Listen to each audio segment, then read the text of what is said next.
Good evening, everyone. My name is Emily Lefevers, and I am from the Miami University Alumni Association. Thank you so much for joining us tonight. We are very excited to have Phil Kollin, class of 2000, joining us to talk about the bad boys of bourbon. Before we get started, a little bit about Phil. Phil has hosted hundreds of groups on whiskey-themed events, ranging from day-long treks down the Kentucky Bourbon Trail to private tastings and educational seminars. Like Daniel Boone, Phil Kollin believes that heaven must be a Kentucky kind of place. He has made it his mission to travel down every highway, back road, and no-lane road in the bluegrass state while picking up as many great stories along the way as possible. After working in digital marketing in Cincinnati, New York, and Louisville, Phil traded in the desk for an office with a better view and has spent the last several years striving to show people a good time by sharing the history, culture, and business behind bourbon whiskey. Phil is both a Louisville certified tourism ambassador and an executive bourbon steward through the Stave and Thief Society. Phil also serves as the development manager for the Bourbon County Burn, which hosts an annual 3-day bike ride and whiskey festival at the Kentucky Horse Park in Lexington, Kentucky. Before we get started, just a reminder that there is an Ask a Question button below the video. Phil will be asking you some things and asking you to interact throughout. So feel free to put that in there. I will relate to Phil. And again, if you have questions throughout, put that in that button or use the button below and put it in the Ask a Question box, and I will relay those to Phil. So without further ado, take it away, Phil. Thank you, Emily. You're always such a wonderful, flattering introduction. I really appreciate it. Hello, everyone. My name is Philip Kollin. I run a bourbon adventure company called Phil Talks Whiskey, where I do my absolute favorite thing to do, and that is to talk whiskey. So that's what we're going to do tonight. And I'm absolutely thrilled to be back with Miami University and the alumni and lead this for you guys. A little about myself, and then we'll jump in. Beyond what Emily said, I am a Miami University graduate, class of 2000, and I've traveled all throughout the Bourbon Trail in Kentucky and beyond, exploring, learning the history, lore, legends, process of making bourbon, business side, meeting these characters who are larger than life. And we're going to talk about a few of them tonight. My favorite color is the beautiful amber hue of whiskey, and if you're asking, I'll take it on the rocks. I've done a lot with different groups, so I host tastings and presentations and Bourbon Trail adventures and custom events.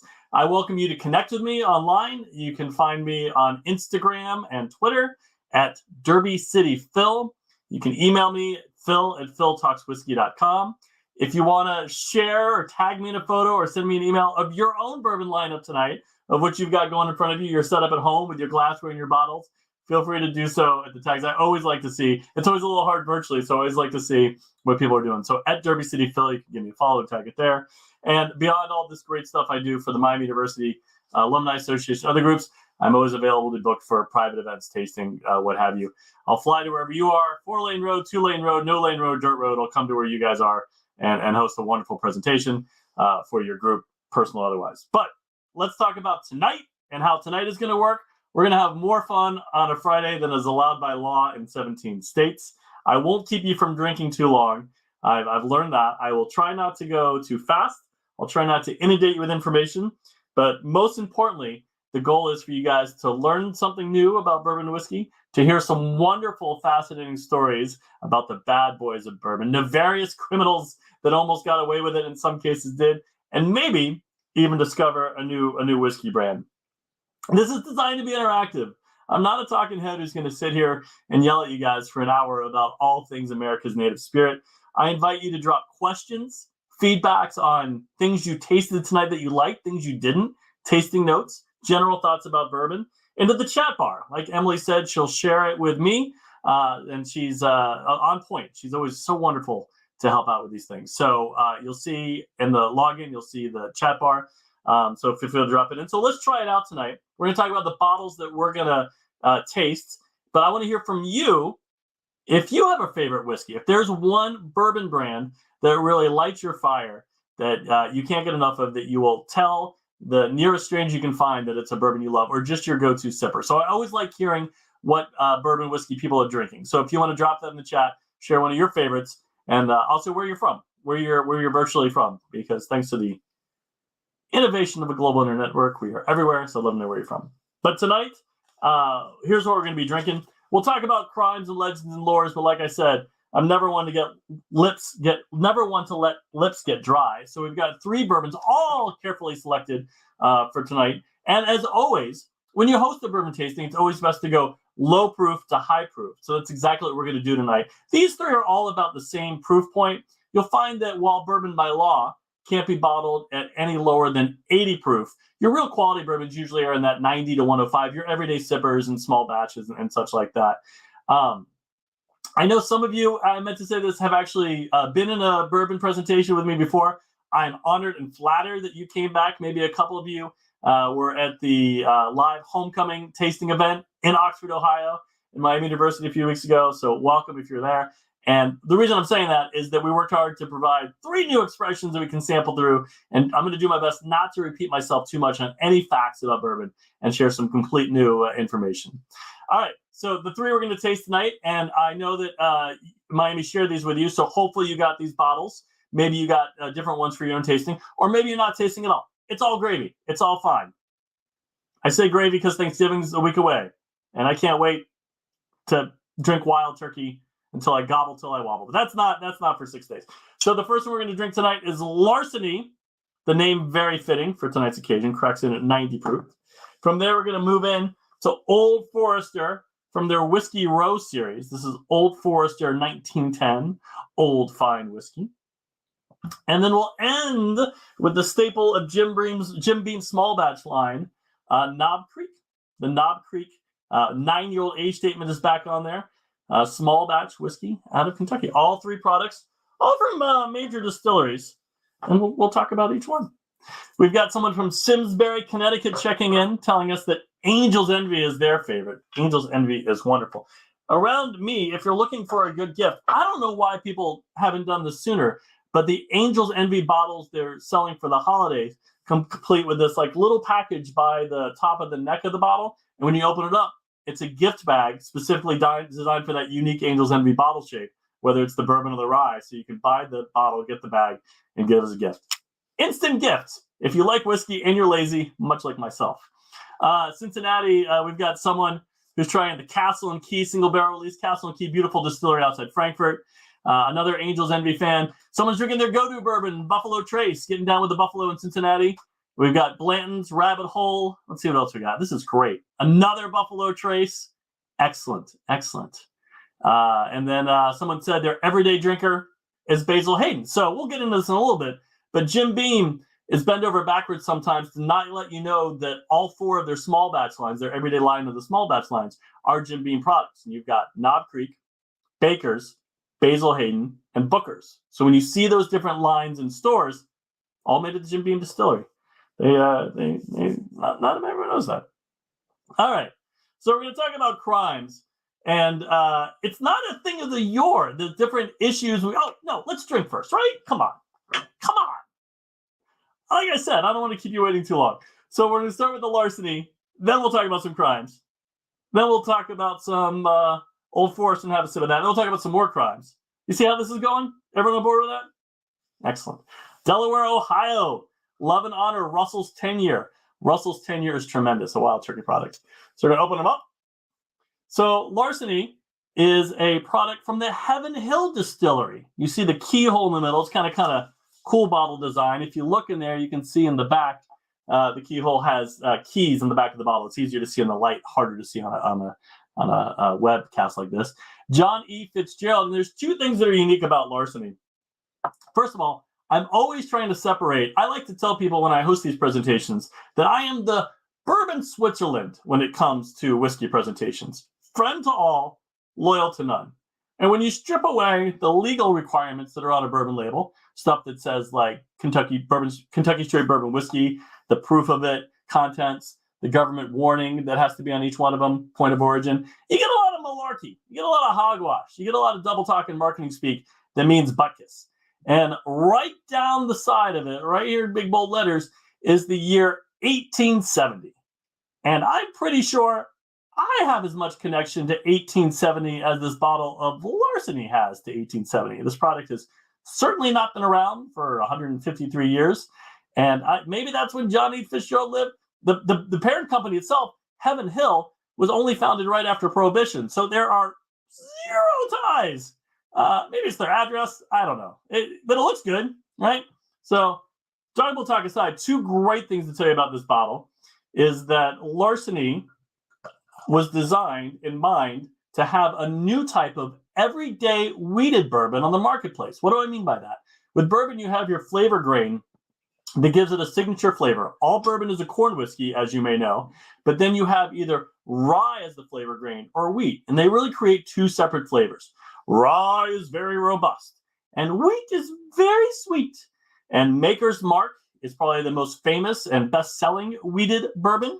You also have brands like Weller, Pappy Van Winkle, John Fitzgerald, the old Fitzgerald brand, which was a Heaven Hill. And then larceny was established a few years ago at a price point almost designed to knock off Maker's Mark right on the shelf for about the same price point as an everyday sipper.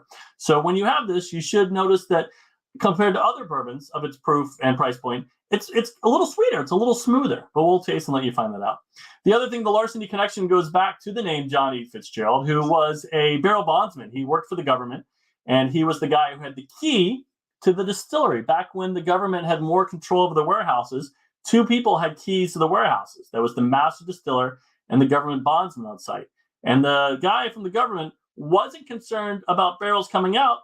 He was concerned about barrels going in. Everything had to be taxed, and he wanted to make sure that nothing was going in to be aging without the government getting their share. As the legend goes, Fitzgerald worked late nights, had a key to it, and when he went in there, he started sipping, but he'd only sip from the finest barrels in the warehouse.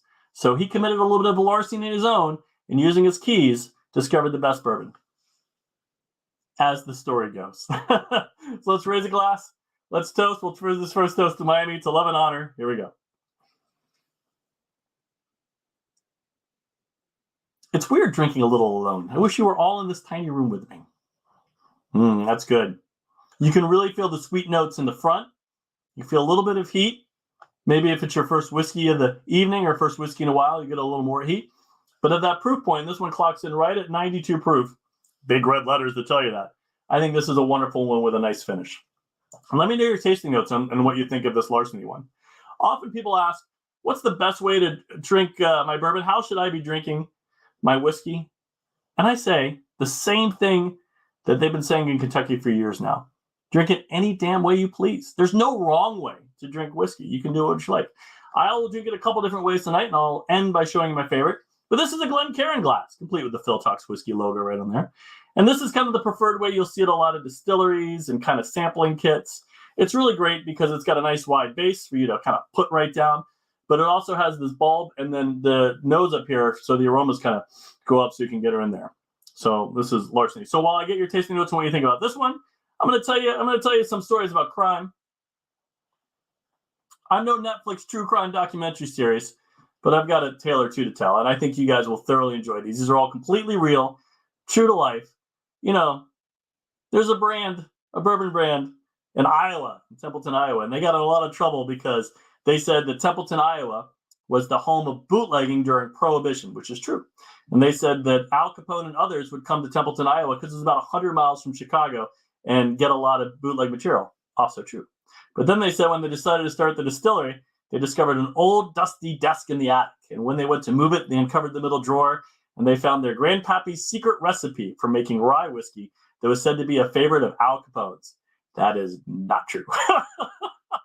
But the characters I'm going to tell you about are completely true. And we're not out of the woods with this isn't like Tales of Yore. Just the other day, there is a Glenmore distillery. It's a distillery in Owensboro, Kentucky. It's owned by Sazerac, same parent company that owns Buffalo Trace, among other brands. And it's closed to the public. And they reported a theft. They went to the Owensboro police and said they lost $70,000 worth of bourbon. 21 pallets of whiskey had gone missing. And this blew up on social media. It was big news, a modern day bourbon theft. And then just yesterday, it turns out that there was a logistic miscommunication with a truck delivery, and nothing had actually gone missing at all. So we're still very in tune to the latest heist and crime, even when it turns out it's just a 2-day mix-up. But I think people envision the romantic image of someone rolling barrels off of a truck and putting them in their barn off a country highway somewhere. Not the case in this one. They found it. So we're going to go back a while to 1875. We're going to go back almost 150 years ago. And there was a time when one word was on everyone's lips, much like today, and that word was taxes. Taxes, taxes, taxes, taxes, taxes. And in D.C., there was a man named Orville Babcock. And Orville Babcock is 100% the bad guy in the story I'm about to tell you. I love the name Orville Babcock. It conveys a smarmy man with an ill-fitting suit and a big half-lit cigar, chopped to blue blazes, sitting in his, oversized chair, scheming and plotting, giving you a condescending look. Orville Babcock was a Civil War hero. He was the chief of staff in the Grant administration. So his title was different, but it's essentially the same as being the right-hand man of the president, the chief of staff. And he was as crooked as a Kentucky back road. He was just as crooked as they were come. So we got to go a little back further before we talk about what Orville Babcock did. The taxes in American whiskey have always been a sticking point, and they go back to Alexander Hamilton. Fun musical, great guy, never going to have a whiskey named after him because he's the one, after the country was founded, who proposed an alcohol tax. There wasn't one at the time, but he wanted a whiskey tax to help pay the debts for the war, which, not a whole lot of foresight when you just fought a war for independence based on taxes you didn't think were fair to assess a whole lot of people taxes. So there's a thing called the Whiskey Rebellion. Troops mounted, came to an edge, shots were fired, all backed off. But since that very day, in the first term of the Washington administration, taxes on whiskey have been a sensitive subject. The one thing you have to realize is until the income tax was introduced in 1913, general alcohol tax accounted for nearly half of the federal government revenue. So with that much tax comes a tremendous opportunity for a legendary scam. And this is where Orville Babcock comes in play. Here's how it worked. The way that whiskey was taxed was based on proof. We've talked about proof before. For those of you who've been with me, proof is a classification that's still on bottles today. A proof is double the amount of alcohol by volume. So if something is 100 proof, it's 50% alcohol by volume. And specifically, the government classifies their tax on proof as being 50% of alcohol at a temperature of 68 degrees, because it can vary depending on the temperature in a room. So they figure 68 degrees is a fair thing. So Oliver Babcock and his crew cooked up what's called the whiskey ring. This huge, multifaceted, complicated tax dodge. And basically, here's how it worked. The distilleries, and at this point, there's a lot of large industrial distilleries from Maryland to St. Louis, and almost all of them were part of this in one way or another. They would make far more whiskey than they reported to the government. And then the untaxed overage was sold. The additional profits from that went right into the pockets of the government officials who are aware that more was being made but not taxed. People like site auditors who would work hand in hand with the distilleries, see this production miscalculation, not tax them on it, and get paid in pockets. And then they would misreport the amount of whiskey when they submitted information for the federal government. Dozens and dozens of officials all the way up, cookbooks, fake serial numbers, completely bogus accounting, all misrepresenting how much whiskey was being made. One thing sometimes they would do when they have an honest auditor come in there is they would go in and they'd change the temperature in the room of the still. The proof function varies, so they get a different tax rate on the sample, and then they'd return it to 68 degrees for more ideal making. All these shortcuts.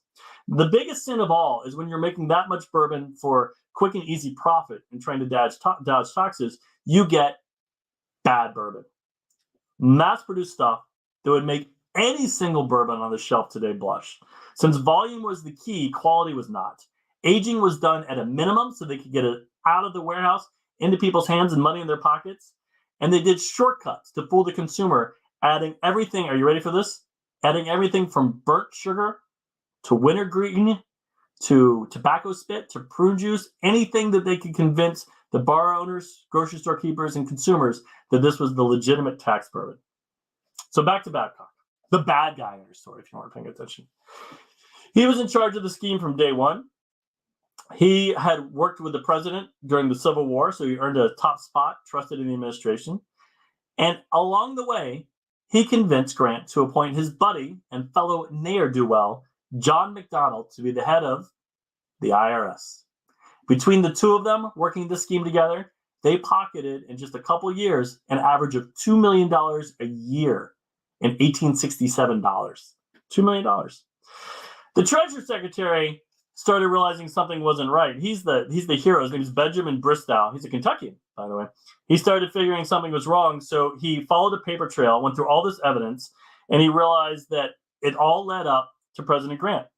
So what he did is he took President Grant aside, and he said, I've got undeniable evidence that in this administration, you've got a whiskey ring going that's cheating the American public out of millions of dollars, not to mention good whiskey, and we need to do something about it. I'm putting my career on the line by telling you that there is dirt that runs deep with this whiskey run throughout all levels of the administration. Grant looked at him, pounded his fist on the desk, and said, if there's one man it's which we can rely on, it's Oliver Babcock. I'll put you in touch with him and we'll get this straightened out. And the Treasury Secretary says, sir, that's where we have a big problem. So he had to tell the president that your friend, and more importantly, John McDonald, who was more the guy who was getting his hands dirty to the IRS, were the head of the fraudulent activity. Grant did something unthinkable today. He stood by him so much, he volunteered to testify as a witness for the defense at Babcock's criminal trial when he was indicted for this giant whiskey ring. They finally advised him that's a really bad idea. And even though he was acquitted, Babcock was from the trial, Grant wanted to still reinstate him as chief of staff. So Babcock got off relatively scot-free, but his reputation was tarnished. But overall, the whiskey ring, when it collapsed, it took down 238 indictments and led to 110 convictions. The highest-ranking puppet master was acquitted, but his end story is almost just as entertaining as this large, massive whiskey ring he was committing.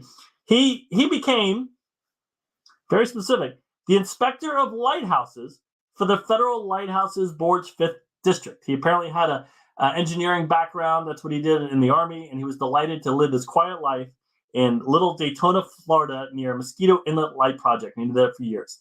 In 1884, when he was away from the hustle and bustle, he was out inspecting one of the lighthouses from the sea to see how it worked. His boat flipped. He was attacked by sharks, and his body was discovered drowned and eaten by sharks on the shore.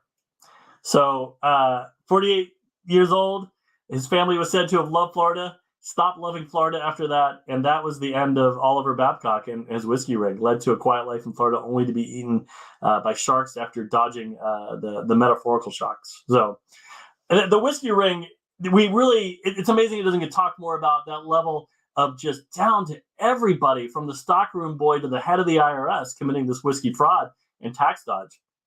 And I've always said, sometimes people ask me, what would you, if you could name a bourbon brand, if you were given millions of dollars instead of start a bourbon brand, what would you name it? And I always thought Babcock's Cabinet would be just a genius name for a bourbon brand, pay kind of homage to the history of what he did and what he got away with. So cheers to Oliver Babcock, Orville Babcock, and the things he tried to do. I always want to call him Oliver, but Orville, such a better name. All right. I hope you guys enjoyed this pour. Let's see, we got some tastes on this one. We got some vanilla and oak with the larceny. I get that too. A good rule of thumb, I tell people all the time. First of all, you can't, whatever you taste, you taste. Don't let anyone tell you should be getting specific notes and flavors out of bourbon. There's some common ones we get. Woodford Reserve, God bless them. You go to Woodford Reserve and they have a wonderful product. In the end, they'll show you this flavor wheel and they'll talk about how there's over 2,000 different flavors in every sip of Woodford Reserve. Come on. The palate just doesn't work that way. So what I was going to say is you taste what you taste, but if you ever find yourself in a pickle and someone's really putting pressure on you to tell you what you're tasting in bourbon, oak is always a good answer. People go, oh, yes, a lot of strong oak. Not to say you're not tasting it, but oak is a really good one. People like larceny. So someone said, I wonder if Grant was involved. Even if it wasn't, it would have been on Twitter /X if it was that. Yes, it was. So Grant was said to be, his biggest crime was said to be over-trusting and largely ignorant and just completely out of the loop. So that was one of the downfalls of his presidency. He wasn't really tuned in to what his very right hand was doing. Someone said larceny is a good taste at a good price. I couldn't agree more. All right. Oh, someone recently discovered Green River. Yes, I love Green River. I've been often recommending that as one of the new like $30, $35 great staples you can find in about 17 states on the shelf. It's out of Owensboro also. Yeah. All right. Well, it's been 15 minutes since we've had a pour, so it's time to move on to our second. We'll just move Larceny over here. Goodbye, Phil. See you later. Goodbye, Larceny. And on to Old Foe. Old Forester is a celebrated brand. I could talk an hour about Old Forester. And it's not on this bottle, but they claim 1870, and their claim to 1870 is far more legitimate. I'll give them a little bit of grief, but they are, it says right here, very at the top, the first bottled bourbon. And George Garvin Brown, sure enough, in 1870, he said, I'm going to make a better whiskey. I'm going to make it in a sealed glass bottle, which shows a sign of quality, tamper-free, and also to help with the medicinal market. That was a big thing then, to be sold in pharmacists. And in 153 years, this bottle has been continually available throughout two world wars, whiskey downturn, and even prohibition. And while the contents of an Old Forester bottle have changed quite a bit, the look and the label and the bottle shape almost identical to what was on the shelf back in 1870. The one thing I said I will give them grief on, it says the first bottled bourbon. That's a little inaccurate. They make good claims that before they came around, there was no bourbon sold in glass bottles. The process of making glass bottles was far more complicated at the time. It wasn't manufactured in efficiency the same way it was about 25 years later. But they were not the first bottled bourbon. There was others out there that had limited editions or would put in bottles. They were the first bourbon to be available exclusively and only in bottles. I kind of think that's the cooler talking part, but you can do what you like. So this pour here, and this connects to our next story about Prohibition. They have a new Whiskey Row line, and it's been not that new anymore, about 5 years. And there's 4 different permanent expressions, and other ones come and go. If you have any thoughts about Old Forester, if you have one you like, make sure you drop it in the chat there. But they've got an 1870, which commemorates their first year, 1897, which commemorates the Bottled in Bond Act, which ensured quality whiskey was on the shelf, 1920, which is a barrel strength product, and this one, which is my favorite of the 4, my tasting, I get to share my favorites. And this is Old Forester 1910, old fine whiskey. You'll notice almost immediately, especially if you have this in front of you, it's far darker than the one we had in Larceny. And that's because the 1910 is a double barrel bourbon. What do I mean by that? This was aged in one barrel and then to a point of maturity, to the point where it's ready for prime time. And then they took the contents and put it in another brand new charred oak bourbon, charred at a different level, charred and toasted for a series of months and bottled it. This has become common. Woodford Reserve Double Oaked was one of the first to do it. Jim Beam has an expression. A lot of people do it, but what they've done here is really stellar. The connection to 1910 is there was a fire on Whiskey Row down on Main Street in Louisville. And in order to save some of the damaged barrels, they had to put them again in new barrels. And it was an unintended consequence. So they got this delicious, rich, robust whiskey out of it. So in some ways, they were pioneering a process that became popular 100 years later. Hey, good for them. Old Forester is still owned by the Brown-Forman Corporation, publicly traded company, but the CEO and officers and top shareholders are all part of the Brown family. So in a lot of ways, you could argue it's family owned, but you could definitely say it's family controlled. And Brown-Forman, they like to keep their categories separate, but they have a little bit of everything. Old Forester they make, Woodford Reserve, I just mentioned they make that. Jack Daniels is easily their largest selling product. They have drinks in just about every spirit. They just sold Finlandia vodka. They're always kind of moving pieces around. For a long time, they had Early Times, which was a whiskey, not a bourbon, and they sold that a few years ago. So let's quit the yapping and start the sipping. I'll enjoy a pour of Old Foe 1910. This is 93 proof, which, essentially identical to one we just had, 1 proof point higher. But again, I think you'll see a lot of bourbons in that $30 to $60 price range today are clocking in about 90 to 105. Hey, cheers to each and every one of you. You could be anywhere on this Friday night, and you chose to spend it drinking whiskey with me. You guys are great. Thanks. Cheers.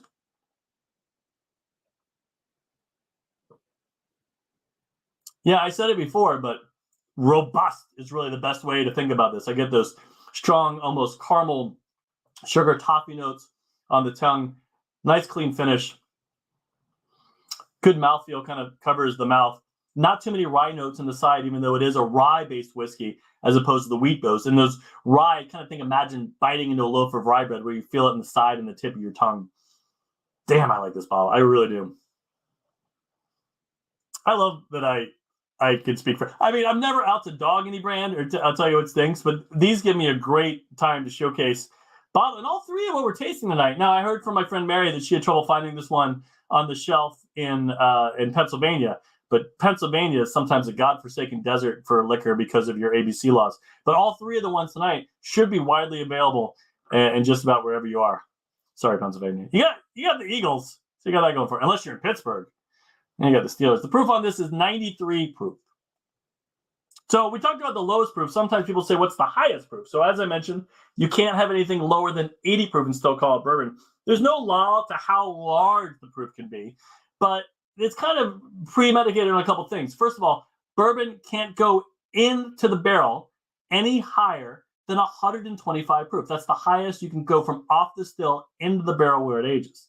Now you can do stuff like take that barrel, put it on the top floor of the rick house. It's the hottest part. And since water has a lower boiling temperature than alcohol, over the years, the water will evaporate first and you'll be left with a higher proof of barrel. When you go to bottle it, you don't take it to the cistern room. You don't add any water to it. And you've got barrel strength cask strength bourbon that can be 128, 130, 135, 137. Jack Daniels has a new release called Coy Hill. I think that's the name of it. That refers to a warehouse that's on top of a hill. And those are 152 proof. You get into proof so high that you can't take it on an airplane because it exceeds the capacity of what proof can be in a bottle to legally transport on a commercial flight. And B, to me, it just tastes like burning. When you've got alcohol that high proof, it really numbs a lot of the other things. I was comment from Mary, with wine, you don't want to heat the glass with your hand. Does the same apply to bourbon? No, wine is such a fickle beast. You could look at a bottle of wine wrong and it'll go bad on you. Bourbon's more durable. Now, you'll get different expressions about handling the glass, and certainly you don't want to keep the bourbon out in the sun before you pour it, but you won't ruin the bourbon that way. Some people like their bourbon room temperature or chilled. So, I mean, maybe you shouldn't hold it like this before you drink it, but we're not as particular as we are about those silly grapes. I like to turn the line. I'd like to tell you another story. This one's about George Remus. Are you guys familiar with George Remus? Those of you who are from the Cincinnati area, maybe, this is a bootlegger who can put other bootleggers to shame, and it's almost surprising that a biopic hasn't been made of him, a Netflix series, because his real-to-life story is so over the top and took place in such a short amount of years. It's remarkable that he's not mentioned in the same breath as Bugsy Malone or Al Capone or any of those gangsters that were larger life. Maybe it's because he kept a profile that was more limited to the Midwest and Southwest Ohio and Kentucky and Ohio and Indiana. But he's amazing. So where to begin? Let's begin with Prohibition. That was a dark time in Kentucky and all around. Boo, Prohibition. From 1920 to 1933, the Volstead Act went into effect January 17th and created a federal prohibition overnight. And the one key thing that most people missed about Prohibition is the law said you couldn't make, sell, buy, or transport alcohol. If you owned already a cooler full of beer, a cellar full of wine, and a garage full of whiskey, you could drink it on your own property all the livelong day. There was nothing that said you couldn't own it or drink it. You couldn't put it in your car and take it anywhere, and you certainly couldn't sell it. You could do with it whatever you want. And there were exemptions. That's the other key part of the story. In Bardstown, Kentucky, which has a large Catholic population, the old joke is if you ever had a party down there during Prohibition, you'd always want to make sure to invite the Catholic priest and the pharmacist. The Catholic priest, because they can get their hand on wine, because they need it for sacrament wine, and grape just won't do. And the pharmacist, because he could prescribe medicinal bourbon. It varied state to state, but pretty quickly in Kentucky, you were allowed to get 1 pint of 100 proof liquor every 10 days for anything the doctor will write you a prescription for. We're talking hangnails, and in some cases, even if your dog was ill. Every man, woman, child, and sometimes pet could get a pint of 100 proof whiskey every 10 days. Not too shabby, right? So this created a demand, but the problem was you still couldn't make it. So you had these distillers, and everything about the Volstead Act was thrown together haphazardly, quickly, and without much of a plan. And the distillers said, hey, about this prohibition, we have warehouses over here that are currently full of 26,000 barrels of bourbon. What will happen to those when prohibition goes into effect? Because they had about a year lead time. And the government said, well, you can't move them, sell them, or produce them. And the distillers said, yeah, no, we get what the law says. We understand. But what do you want us to do with these warehouses? They said, let us get back to it. We'll get back to it. So they came back and they said, great news. You own that whiskey. It's yours to do what you want with it, except move it or sell it. And the distiller said, well, great. Thanks a lot. George Remus saw an opportunity. George Remus was an immigrant who lived in Chicago. He had a pharmacy and a lawyer background, and he was a planner. He was a schemer. And he said, I am going to go into the medicinal whiskey business. He used his pharmacy license, and at first he was planning on doing it legit. So he'd connect with distilleries who didn't want their wares anymore, didn't want their bourbon, and he bought it from them wholesale. But then he quickly realized that there was more money to be made in doing illegal bootleg whiskey than legitimate whiskey. So real fast, after he bought these warehouses full of his own whiskey, he started stealing from himself. He started putting the warehouses together, and barrels would disappear in the transport when he was consolidating warehouses from one close to another. But my favorite thing he would do is he would call his legitimate warehouse workers. He'd say, hey, I know it's late, but at 2 a.m. this morning, I need you to load 30 barrels in the truck and drive it across town to this side of Newport. And they would say, really? And go, yes. So they'd load up the barrels. They'd get about 2 miles down the road, come to a stop sign, and a car full of goons, who were the unofficial paid employees of George Remus, would rob his official employees and take their whiskey. It got to the point where the warehouse workers, when asked to move barrels, knew what happened, and they would just stop, get out of the truck, and say, can you just punch me in the stomach and not give me a black eye again? I'm really tired of getting robbed every time I do this. He was a quirky guy. He always referred to himself in the third person. George Remus is going to be a whiskey titan. George Whiskey has the nicest buildings. He did everything opulent and ornate because he couldn't spend the money fast enough. So he was the epitome of someone living the large life during the Roaring 20s. He got himself in trouble when he went over the top and he didn't see enough opportunity to stop. Too many people got in the loop. One of my favorite stories, and kind of imagine this today, is that we're not just talking about criminal empires who would take advantage of this opportunity to get bootleg whiskey and sell it to everyone. There's a guy who is well documented from Omaha, Nebraska, and once a week he would drive 700 miles one way on 1920s roads on back road in his Packard with his wife on the side, spare set of license plates. He would change them every time he crossed the state line so he wouldn't get attention, pull into George Remus's whiskey bottling illegal warehouse on the east side of Cincinnati at 9 o'clock in the morning, load up about 30 cases, and then drive back and sell them to his friends. And he made boatloads of money. So everyone was in on this. He paid $40,000 in bribes in one day to 40 different police officials. If he couldn't bribe a government official by just throwing money at him, he'd find another way to horn him out. And he spent money like there was no tomorrow. So this is my favorite story about George Remus. And then I'll tell you my not favorite story about George Remus, because we shouldn't celebrate, we shouldn't glorify this guy. New Year's Eve, 1921, he's 3 years into being this bourbon empire king of the area. Roaring 20s, we're getting the roar. And he threw a lavish party that would make Jay Gatsby's jaw fall on the floor. He invited exactly 50 people, no more, no less, 50 couples. 31-room mansion in the Price Hill area of Cincinnati. It's long gone now. Full orchestra, outdoor pool with synchronized swimmers, indoor swimming pool so guests could take a dip if they wanted to, the whole nine. And at the crack of midnight, he had promised everyone a really special event. And everyone was thinking what to do. So the oversized grandfather clock rings midnight. Everyone's in the lobby, 50 couples, 100 people. And he asked everyone to put on their jackets and step outside for their party favor. And right in front of the lawn pulled up was 50 brand new Pontiacs. Everyone drove home a car. Everyone was given a key for each couple. And everyone got a car that night.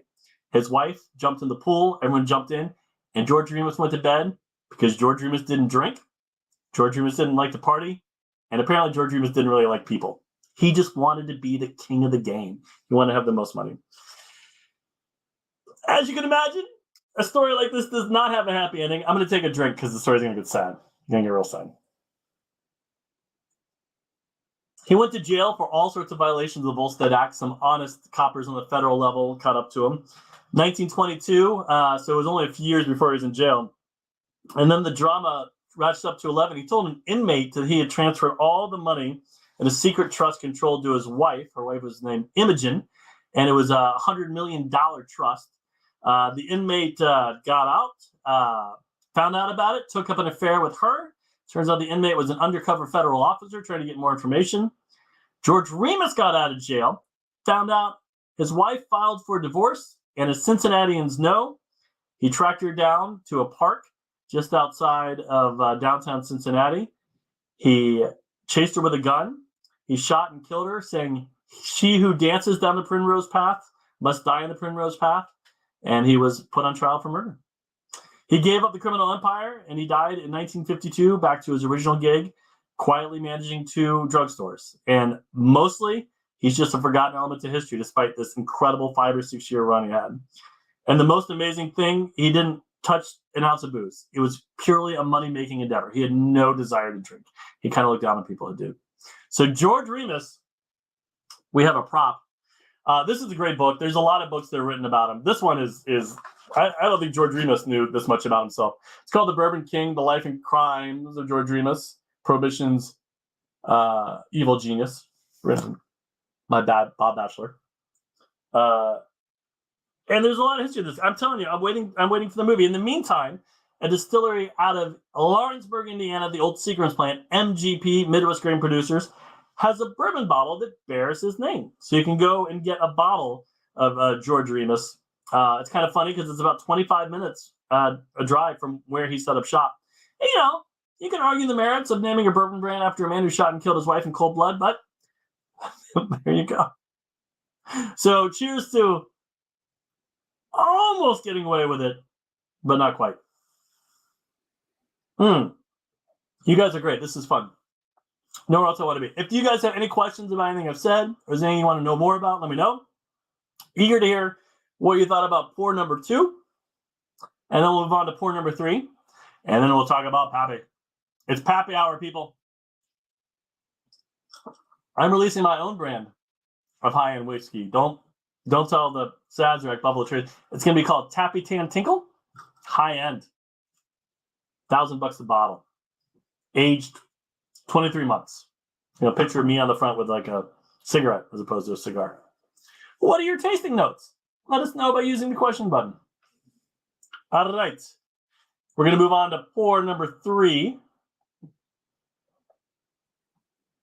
For this one, I'm using my favorite way to drink whiskey, and that's going to be in this rocks glass here. I got a little bit of ice. And at home, when I drink, I have usually a rocks glass, and I usually have 1 or 2 giant cubes. Didn't have that here, but I remember those. And why do I like it this way? Well, I don't like my whiskey particularly at room temperature. I like a little bit of chilled, like a little bit of a little cold on there. And as the ice melts, the flavor changes just a little bit. I don't, have so much ice or drink it so slowly that it's a completely different whiskey, but it changes just a little bit. You guys ready for pour number 3? If you guys are also drinking anything else that I'm not drinking, let me know what you're drinking tonight.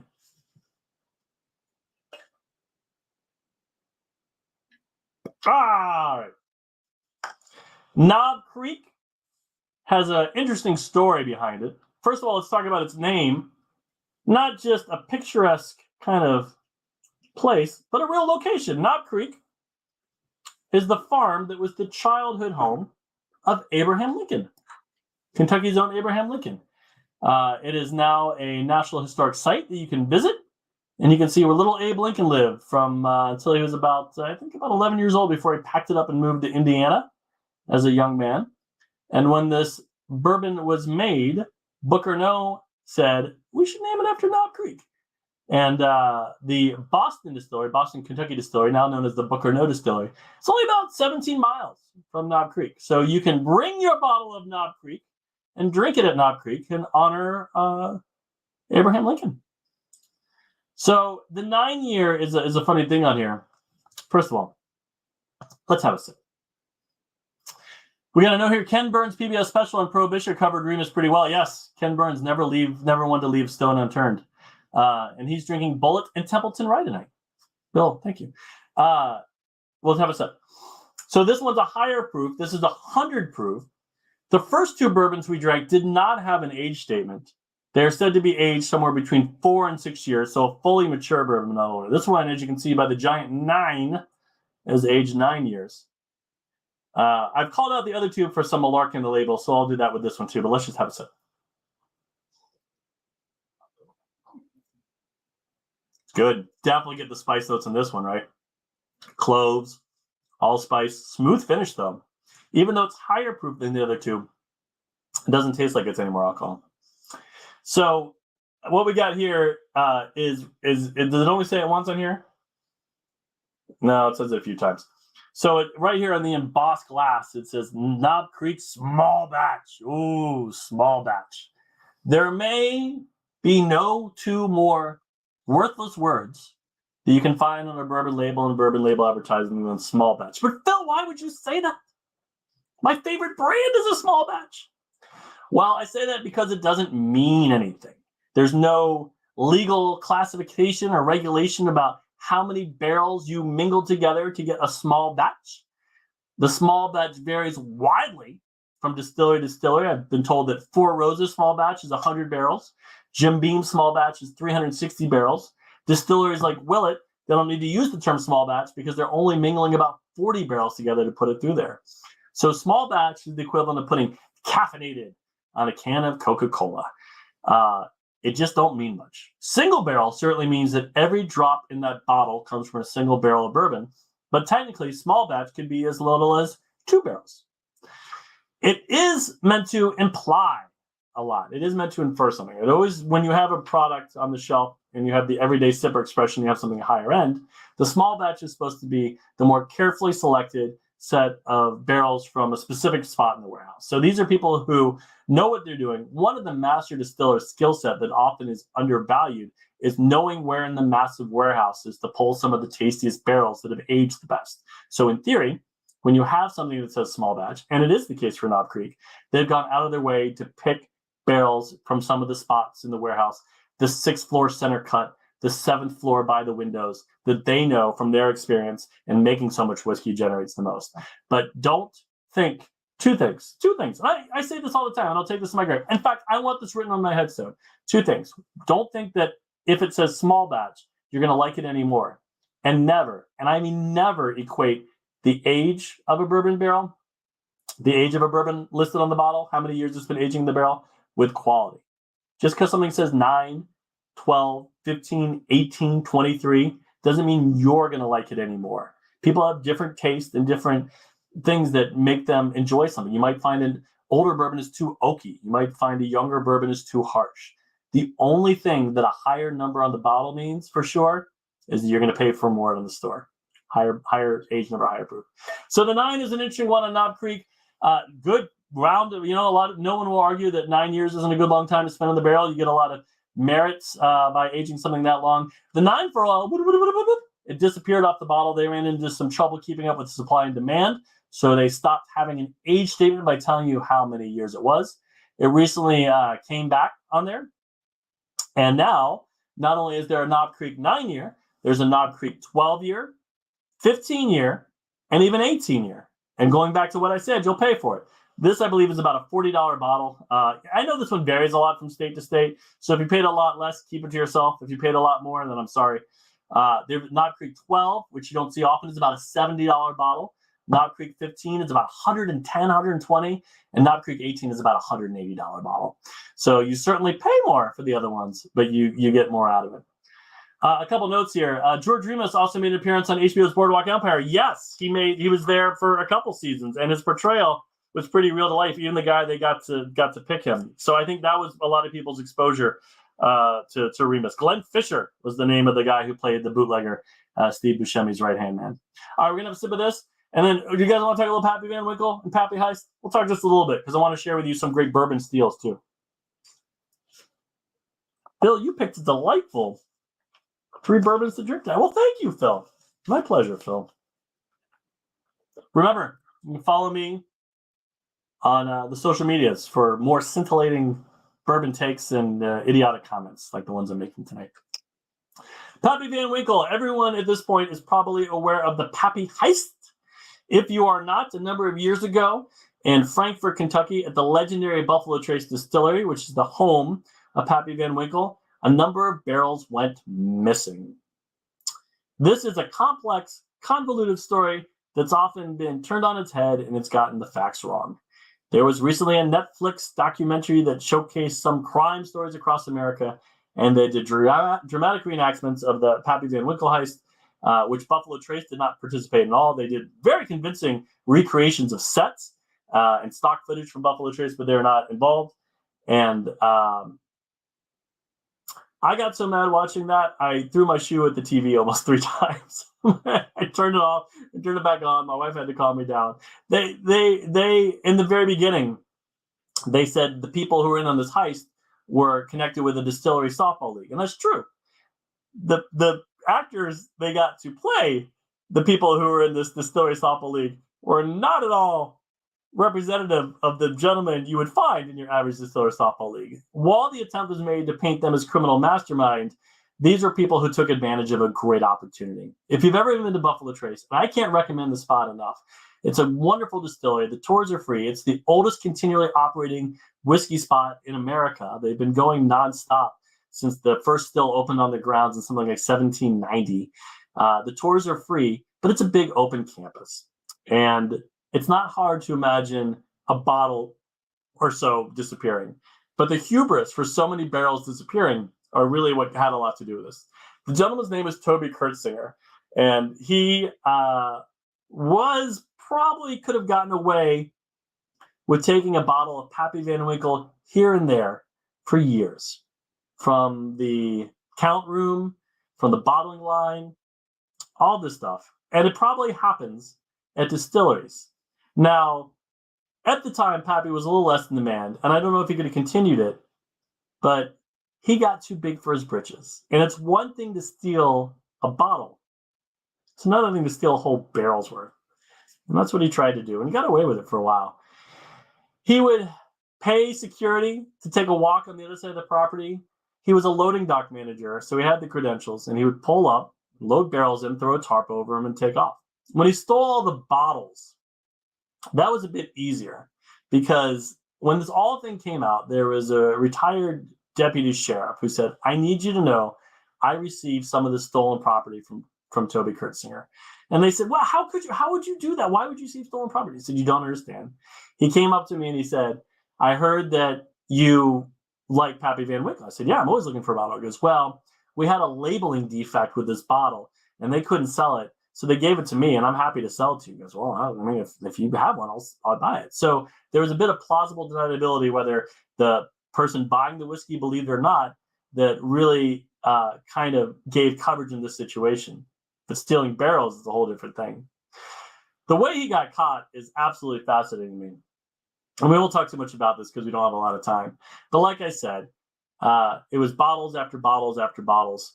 And then he went for barrels, and Buffalo Trace put out like a wanted poster. People misidentified it, saying there was just a push for publicity, which certainly Pappy Van Winkle did need more publicity. And the Buffalo Trace had maybe just misplaced the barrels and was trying to get some fun advertising PR out of it. And then about a couple years later, a few wild turkey barrels went missing. Wild turkey barrels.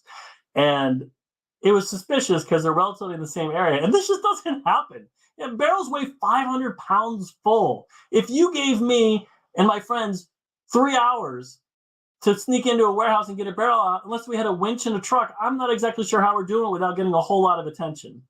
So somebody tipped off the police. You can still look up the text message, and there was a line that said, hey, if you're looking for some of the whiskey, you might want to swing by this address. So a crew of police went there, and at this point, the FBI was involved, Kentucky ABC was involved, the alcohol control people, and they drove by Toby Kurtzinger's place. And just from looking, they could see a half-thrown painter's cloth covering a few barrels, and they could even smell the whiskey, they said, from the road. And so they went back to a judge, and they said, we need a search warrant to find this place. And they go, well, what evidence do you have that we can see the barrels from the road. We can physically see the barrels. So they went, they pulled the gate back. They had tried to spray paint the barrel head so you couldn't see what was in them, but they identified him. They went in the house and they found 26 bottles of Pappy Van Winkle, and even more half open in there. They confiscated all of it. How did he get caught? How is he doing it? At Wild Turkey, they have some warehouses that are off-site. And what happened was there was a truck company that loaded the freshly filled barrels from the distillery and taking them to the warehouse. They check a list that says all the barrels are on the truck. And they go back to the warehouse and they check a list that says all the barrels went from the truck into the warehouse. This truck made a stop at Toby Kurtzinger's house where they unloaded it and said, yep, they're all there. And it wasn't until Wild Turkey did a hard count of the barrels where they noticed some were missing. Toby Kurtzinger got caught. He sent to a judge. They couldn't ever convict him on the evidence of stealing the barrels. Instead, they pursued charges of him receiving stolen property, knowingly receiving stolen property and selling stolen property, which makes it really interesting. If you watch the documentary, he hedges his bets and he never actually admits to taking anything from the distillery. He in that documentary, he said, if you were me and your workplace had something that was worth thousands of dollars, I'm paraphrasing, but he generally said this, wouldn't you just take it? That's the third time I threw my shoe at the TV. He said, no, it's wrong. You don't just steal things because they value because you can. So the judge sentenced him, and this is one of my favorite bourbon jokes. And when she was going to sentence him for the stealing of the Pappy Van Winkle, she had to decide whether she was going to give him 50 years, 15 years, 20 years, 23 years. He is actually out on house arrest or parole. But that's the story of how the Pappy Van Winkle heist captivated national attention. And it was an inside job. And if there's one thing that'll get you on the bad side of a tour guide at Buffalo Trace, wonderful distillery, smart guides, incredibly warm people. Don't ask them about the Pappy Heist. They really don't like to talk about it. All right. I'm going to share with you some bourbon bottles that are steals. These are some of the best $20 bottles you can find on the shelf. I'm not saying that any of these are going to rock your world. I'm not going to say that these are bourbons that'll change your life, but these are underrated winners in a time when everyone feels the need to chase down 120 different bottles, $120 plus bottles. These are great ones that are still on the shelf that you can find. I always hear people claiming that the best bottles are gone. Not true. We're living in an era of amazing bottles, especially in that $30 to $50 range. Foray was a small batch, Russell's Reserve 10-year, but these are exceptional. Funny enough, they're all named after the famous people in bourbon, and you should be able to buy them just about anywhere you are. Before we do that, because I don't have those bottles with me tonight, I only room for so many bottles in this office. I wanted to show you this. This is what a everyday sipper looked like about 30 years ago. This is a product called Anderson Club, and it was about $11 at the time, which is equivalent of $20 now. And it's a 10-year bourbon, charcoal filtered, just like Jack Daniel's. And it was a product of the Heaven Hill Distillery. It's kind of fun and rare because the Heaven Hill Distillery burned down. So this is a product, and there's a picture of the distillery before it burned down. Oh, upside down. This is a picture of the distillery before it burned down. Produced at the finest distillery in all of Kentucky. So Anderson Club. So I can't wait to open this one with some friends on a special occasion. And again, I don't think this will blow my mind either, but it'd be really interesting to taste what, in 1991, $11 bottle off the shelf was. Came in this neat box, too, because they were having a little trouble selling bourbon then. It was before the current bourbon boom. So they're doing everything they could. And, I talk about 3 cases I've given of marketing talk on bottles that doesn't mean much. It's nothing new. Kentucky Sour Mash Bourbon, the finest distillery in Kentucky. Note it's 86 proof, too. These days, you find the products I'm going to give you, they're closer to the 80 proof, but 86 was more. But it was a 10-year-old bourbon at that price. So 4 products that are about $20 that I think are worth your time and dollar. Get the notepad out, write them down. Maybe Emily can share this with the group as I say, I can put on the screen. The first is from also the Heaven Hill Distillery. It's Evan Williams, but not any Evan Williams. It's Evan Williams Bottled in Bond. Evan Williams Bottled in Bond has a green hue to it. Absolutely wonderful for the price. Overlooked. Another one that's in that same vein comes from a Jim Beam product that they have $0 marketing dollars before it, named after Basil Hayden Sr. He was Old Granddad. So bourbon number 2 about that price point is Old Granddad Bottled in Bond, about $18. Very different from the Evan Williams Bottled in Bond, but also good. So we've got 2 of the 4. Evan Williams Bottled in Bond. There you go. The second is going to be Old Granddad Bottled in Bond. And the third one's a little harder to find. When George Garvin Brown started his distillery back in 1870 with Old Forester, he had a partner named John Thompson Street Brown Sr. And the brand's been passed around But one of the favorites among old timers in Kentucky, and it's still on the shelf, is called JTS Brown. JTS Brown bourbon. It's a Heaven Hill product. So we've got Evan Williams, Old Granddad, and then JTS Brown. And then I want to close it with one more, and then we'll read some of the comments, and I will raise a glass once again for you. Not JST. That's like the knockoff. That's like and we don't have the JTS, but for $6 I can send you the JST. It's right next to the Tappy Tam Tinkle if you want to get the JST. JTS Brown. And then the last one, back to Old Forester. They always know what they're doing. And if you don't like the Old Forester bourbon, you might enjoy the Old Forester rye. Now, a rye whiskey is like a bourbon, but the biggest difference is it has to be at least 51% rye grain. So you get much more of those sharp notes. And the Old Forester rye is a wonderful budget whiskey. Evan Williams bottled and bond, Old Granddad bottled and bond, JTS Brown, and Old Forester rye. All right, we're going to go a little over. I'm sorry. I know some of you have top of the hour commitments. Not me. I got nowhere to be.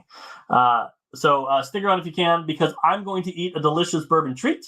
I'm going to thank you all, and then we'll see if there's any questions that we can answer. I'm on the Googler. My marketing team, my wife, tells me to remind people that if you enjoyed your evening tonight, Phil Talks Whiskey has a Google business page, and you should write a Google review and then book me to come to your home in Delaware, Ohio to host a birthday party tasting group.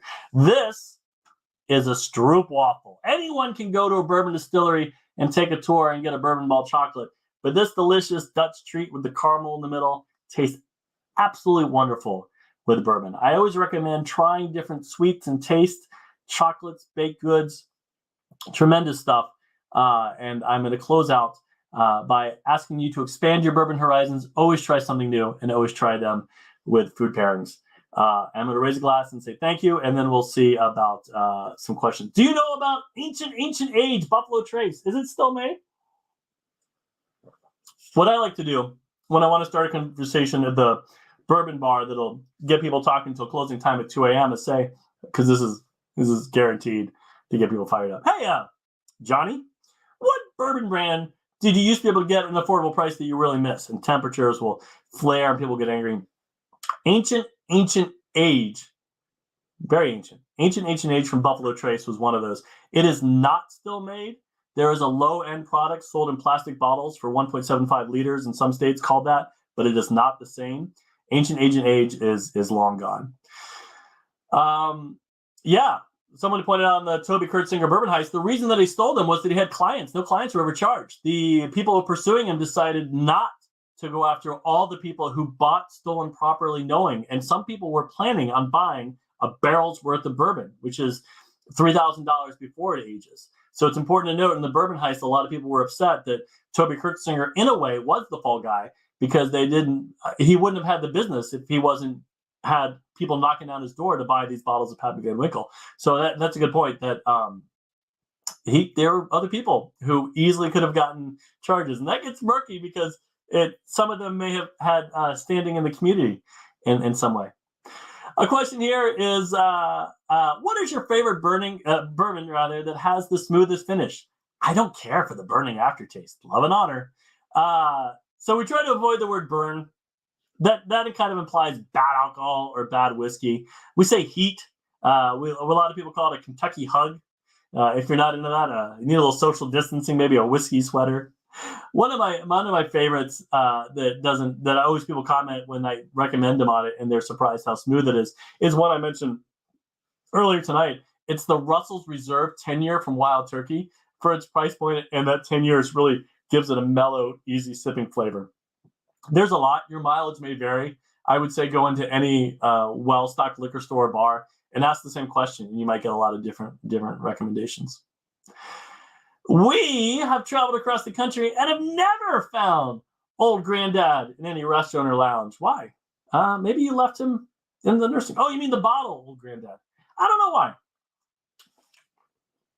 It's a brand that's not very highly thought after. So some bars that have to limit their shelf space may figure it's a bit of an albatross to have there, that people may look down on them on having Old Granddad. It's a perfectly good bourbon. A little lower on price. Tell those bars to get with it. These are great. You guys have tremendous questions. I'm going to do two more. and then we'll call it a night. Guys, again, the highlight of my day. Thank you so much for joining me for tonight. I hope you got some good stories. I hope you enjoyed the colorful characters we talked about. Toby Kurtzinger, George Remus, Oliver Babcock. And I hope maybe you discovered a new favorite among this night. What effect does the wheat content on the mash have on the flavor profile of the bourbon? It has a tremendous effect.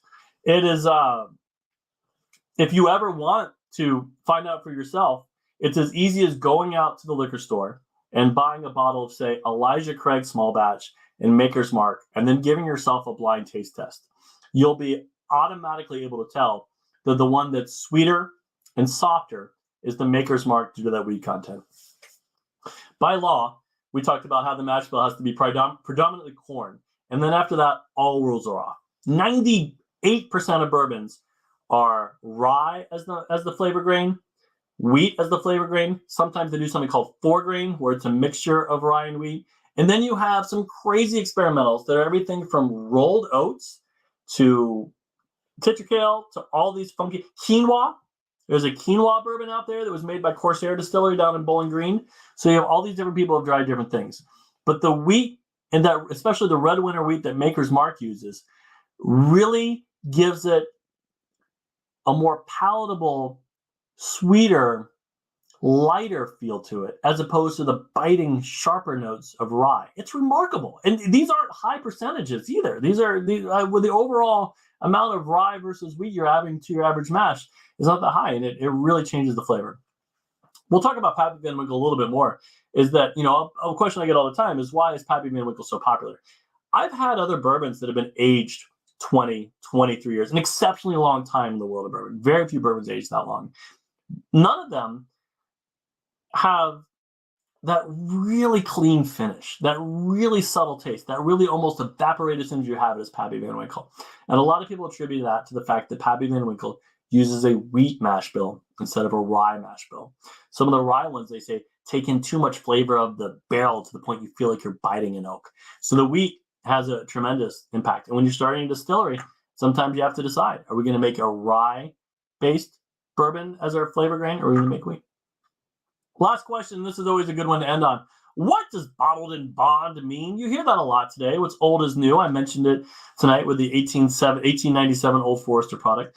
Bottled in bond was the first legal standard of quality, not just for bourbon, but for any food product in the United States, set forth on a bourbon baron whose bottle still bears his name, Colonel E.H. Taylor, and he was sick and tired of seeing that crappy rectified whiskey being shipped out. Shortcuts were made and people were drinking bad whiskey while he was doing it the harder way with aging his whiskey at one distillery quality process. But it was all being labeled the same. And sometimes the consumer didn't know the difference. So he petitioned the government and they created a standard called bottled in bond. And what it meant in 1897 and what it means today is that any product labeled as bottled in bond has been made at one distillery by one distiller under one distilling season, which is usually January to June, July to December, bottled at 100 proof and aged at least 4 years. Now, some of those don't matter much at all. Almost all products are made at one distillery, one distiller. But even today, you'll find that they use bottled in bond. It's kind of made a resurgence for 100 proof, for kind of higher proof, for kind of nicer things. But it means less as a regulatory standard. Bottled in bond came out years before the Food and Drug Act, years before Upton Sinclair's The Jungle. So as Americans, we made sure our alcohol met a higher quality standard before we did for our food. Guys, thank you so much for joining me. We're going to wrap it up. Make sure you connect with me. Join us. I'm sure we'll be doing another one of these for Miami University again soon with another fun topic. There's nothing more I enjoy than talking whiskey, especially with you guys on a Friday night. Thank you and cheers. Thank you so much, Phil. And thank you to Emily. You're so fun as always and so funny. I'm just sitting over here laughing out loud to myself. Thank you. So thank you, Phil, and thank you to all of you that tuned in. Like Phil said, be on the lookout for more of him on your screens. We'll announce when we have another tasting with him. And also check him out at philtalkswhiskey.com. Emily, who's going to come and help me drink all this bourbon? I got a lot left. You got a lot. Just a reminder to check out our other webinars, including a holiday wine tasting with Jet Keegan on December 1st. They are free and open to all, and you can find those on alumlc.org/MiamiOH. And with that being said, thank you again, Phil, and have a great rest of your evening, and love and honor. Thank you, everyone. Have a great weekend. Happy Thanksgiving.